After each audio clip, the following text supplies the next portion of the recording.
La racine, c'est ce tournant du début des années 80, d'une certaine phase du capitalisme qui n'était pas particulièrement exaltant auparavant. L'ensauvagement du capital, c'est un processus permanent du capitalisme. Sa violence, elle lui est intrinsèque. Mais il y a eu cette nouvelle phase du capitalisme, qu'on a pu appeler néolibérale, peu importe, c'est une phase d'absolutisation du capitalisme, de marchandisation généralisée, où tout doit devenir marchandise, la moindre parcelle de nos existences. Et ça a commencé au début des années 80.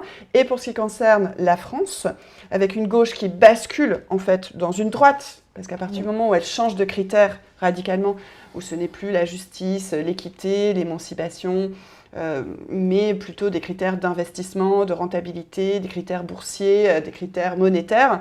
Voilà, on a changé radicalement de logiciel politique et dès lors, il ne s'agit plus de gauche, mais bel et bien de droite. Et ça a commencé dès l'automne 1981. Bon, je pourrais le démontrer, mais ce n'est pas le sujet ici.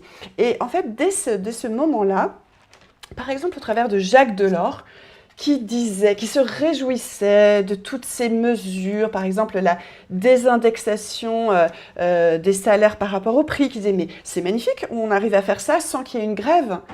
Il faut considérer désormais le marché, les valeurs de l'entreprise comme aussi immuables que des étoiles dans la nuit. Pour moi, il y a un trait à tirer entre Delors et Macron, comme des formes de machines de guerre. Voilà, c'est une machine de guerre.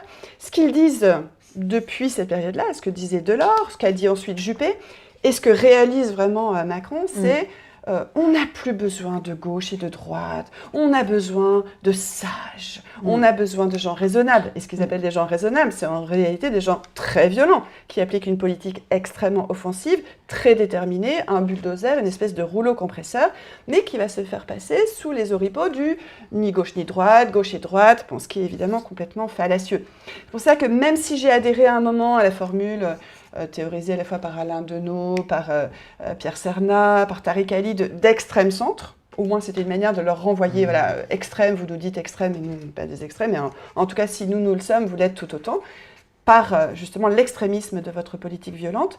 Finalement, cette expression, elle me semble encore trop euphémisée, elle me semble encore trop douce pour caractériser cette politique qui consiste à passer outre l'idée même, en effet, qu'il y aurait une gauche et une droite, alors qu'il y en a une, bel et bien.